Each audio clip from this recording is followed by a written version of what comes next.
Here we are at West Point, also the United States Military Academy. The oldest active garrison in the Army.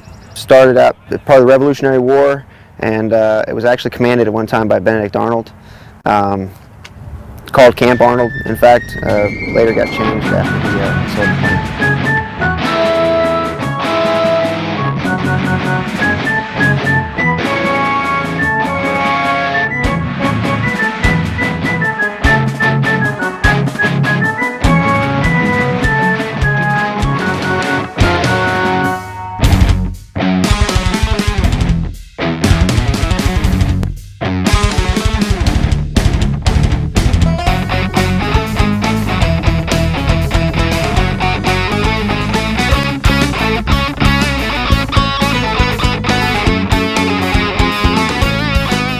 Now we got about 4,000 cadets here today. Of those, there's quite a few that like to do CrossFit, and that's kind of why we're here. We just try and help them do CrossFit and do it the best we can. There's probably a group of probably 4 of us that used to come in and work out in the morning, and then we started getting a couple cadets to come in, and then it's got bigger and it continued to grow, and eventually it got so big that we just said, hey, we got to have another spot. Because as you'll see when we get in here, it's only about, you can really only train probably 15, 20 is about the max we can get at any given time. And it's typical, it's typical Globo gym stuff. I mean, everything's dress right dress, it's all neat, tidy. There's mirrors on the wall so you can see how big you're getting. You got curl bars. You got a whole bunch of cadets in here probably doing some of that stuff right now. Just the environment wasn't right. And so, when we first started coming in here, we'd be taking these bumpers and we'd throwing them down and we'd be doing all the stuff we need to do. And we've got this great platform to do it. But we'd start getting, looks from people like, what are you guys doing? And pretty soon, 3 or 4 guys turned into 5 or 6, turned into 10, turned into 20. Some of us went to a cert, started really doing some training, and then really decided, hey, we need to make this better. And that's kind of where we got started. We originally thought we were going to put it outside, then it started getting moved inside. Said, hey, find us a spot that we could use it. Well, we knew we couldn't use this room because this room is used by a lot of cadets who are still in that, that mode that they're in, and that's okay. It's just not how we wanted to work out. So we knew we weren't going to use this room, so we started looking around. That's when we found the 62 room, and we went down and suggested it to Colonel Daniels, and his reply back was, hey, we're going to have to find. If we're going to do that, we got to get the Class 6-2 involved, and that's when Dan Hogan and Chris Fitherell, 2 cadets, really just jumped on it. Said, "Hey, we got this. Let's work it out." To kind of make a CrossFit area.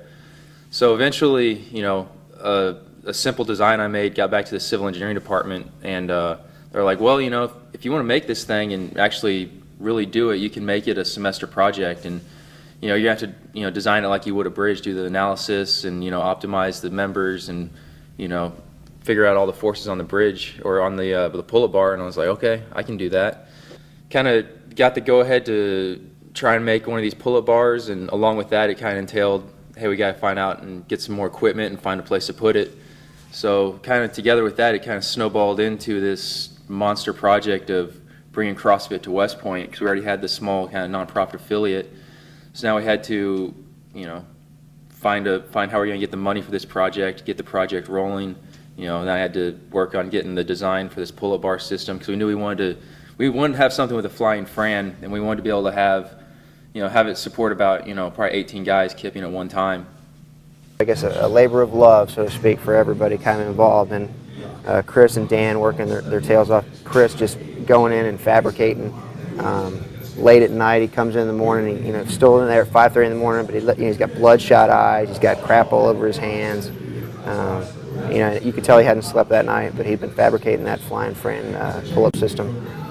And oh God, I mean, he started the design back in November, which again was a whole different ballgame, because his civil engineering professor called me up and said, "Hey, can we do this?" And we said, "I don't see why not. Let's try it. Let's give it a shot." So we talked to him, and he figured out a way to make it a project. And what it ended up actually being was, we decided that his professor decided that, hey, it's not enough that he just builds something, because anybody can build something. It's got to be bigger than that.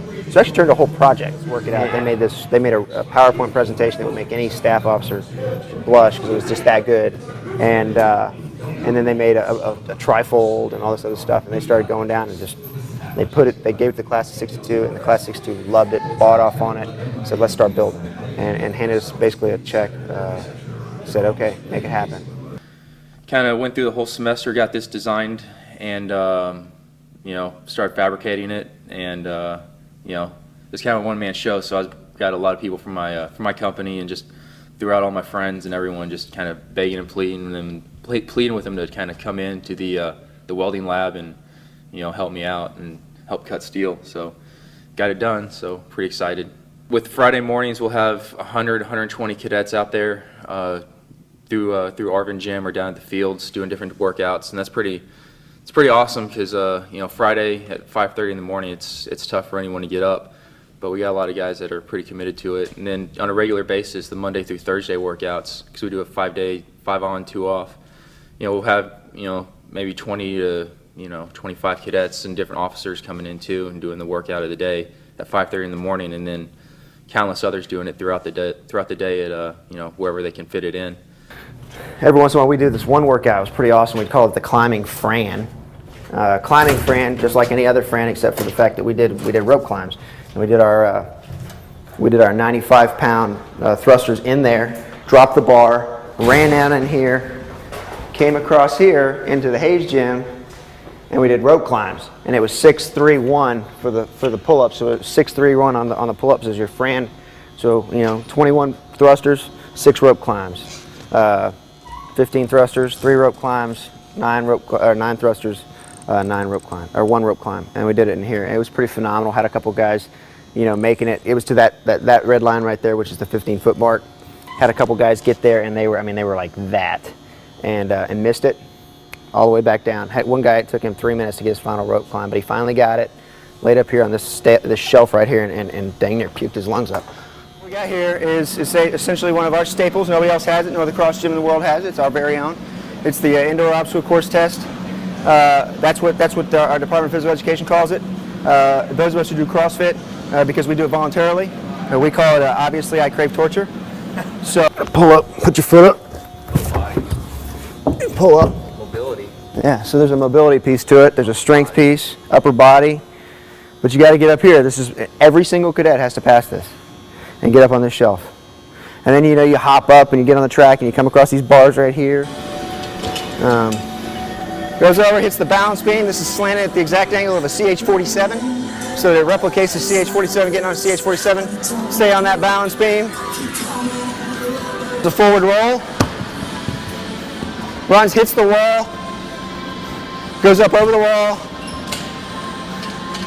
down over the wall, comes over, climbs up on these the monkey bars here, or the horizontal ladder, as we like to call it. Goes across. You got to hit every single run and bear your weight on every rung.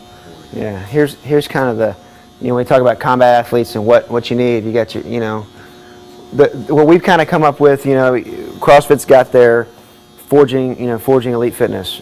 What we decided is kind of our motto is forging the warrior athlete.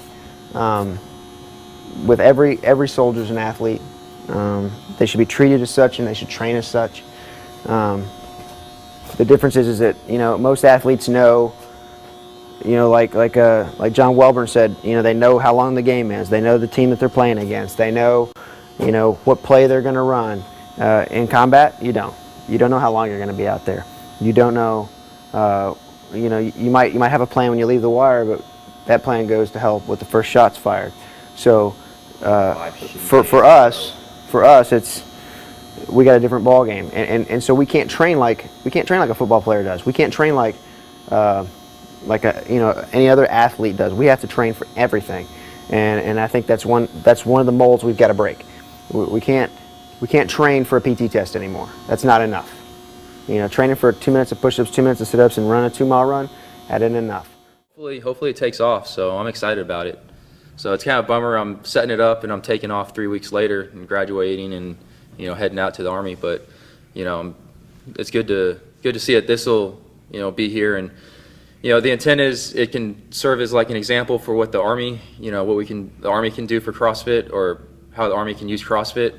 And also, you know, like Major Maxwell was saying, we'll be you know, exposing this many cadets and future officers to CrossFit and kind of starting, you know, a different mindset in the Army, just kind of from the ground level up. So I think it can start turning into some great things.